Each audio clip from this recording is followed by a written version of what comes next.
महाराष्ट्राचा मुख्यमंत्री कोण होणार? मुख्यमंत्री ठरल्यास सत्ता समीकरण बदलणार का? शिवसेनेची पुढची रणनीती काय असणार अशी माहिती सूत्रांकडून मिळतेय। भाजप राज्यामध्ये कुणाला नेतृत्व देणार? भाजपने राज्यात नेतृत्व बदल केल्यास सत्ता समीकरण देखील बदलणार। महाराष्ट्राचा मुख्यमंत्री कोण होणार याचं उत्तर मिळताच महायुतीचं सत्ता समीकरण देखील ठरणार आहे। भाजप राज्यामध्ये नेतृत्वाची जबाबदारी कुणावरती देणार यावरच शिवसेनेची पुढची रणनीती ठरणार आहे। अधिक माहितीसाठी जाऊयात, आमचे प्रतिनिधी उदय जाधव आहेत आपल्या सोबत। उदय, राजकारणात राज्याच्या वर्तुळामध्ये बऱ्याच काही घडामोडी घडतायत। मुख्यमंत्री कोण होणार? सत्ता समीकरण बदलणार का? कुठल्या पक्षाची काय रणनीती असणार महायुतीमध्ये हे नंतरच ठरेल। काय माहिती त्याबद्दल?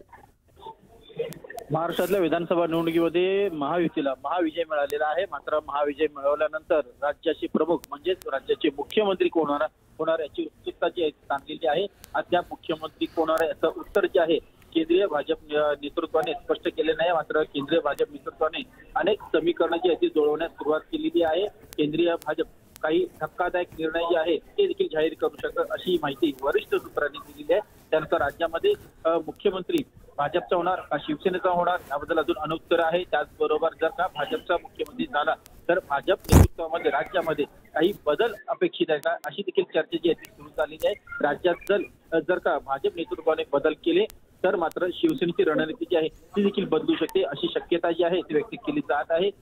सध्या काळजीवाहू मुख्यमंत्री एकनाथ शिंदे आहेत, त्यांना उपमुख्यमंत्रीपद देण्यात येणार का? जर का त्यांनी उपमुख्यमंत्रीपद स्वीकारलं तर त्यांना कुठलं मोठं जबाबदार खातं दिलं जाणार? आणि त्याचबरोबर जर का राज्याचे उपमुख्यमंत्रीपद घेण्यास मुख्यमंत्री सध्याचे काळजीवाहू मुख्यमंत्री एकनाथ शिंदे यांनी नकार दिला तर उपमुख्यमंत्री राज्याचे कोण होणार? म्हणजे शिवसेनेकडून उपमुख्यमंत्री पदासाठी जी दुसरी फळी जी आहे त्यांच्यामध्ये जी नावं चर्चेमध्ये त्यामध्ये सर्वात अग्रेसर नावं जी आहेत साहजिकच जे वरिष्ठ नेते आहेत त्यांची नावं यामध्ये उदय सामंत आहेत, गुलाबराव पाटील आहेत, त्याचबरोबर शंभूराजे नेते आहेत, दादा भुसे यांची नावं जी दुसऱ्या फळीतील ज्येष्ठ नेते त्यांची नावं पुढे येतात।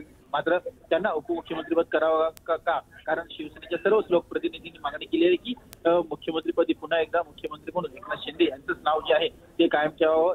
जर का या सत्ताकरणामध्ये एकूणच भाजपला ज्या प्रकारे मोठ्या प्रमाणात बहुमत मिळालेलं आहे, मोठ्या संख्येने त्यांचे आमदार निवडून आलेले आहेत, त्यामुळे जर का शिवसेनेच्या वाटेला उपमुख्यमंत्रीपद आलं तर स्वतः मुख्यमंत्री एकनाथ शिंदे हे उपमुख्यमंत्री पद जे आहे ते स्वीकारतील का हा देखील एक प्रश्न जो आहे तो विचारला जात आहे। त्यामुळे एकूणच सत्ताकारण जे आहे ते दोलनाबाज झालेला आहे। भाजपने जर का राज्यामध्ये जर का नेतृत्व बदल केला तर त्याचा परिणाम जो आहे तो शिवसेनेच्या एकूणच पुढच्या रणनीतीवरती होणार असल्याची सूत्रांनी माहिती दिली आहे। बरं उदय, धन्यवाद या सगळ्या माहितीसाठी।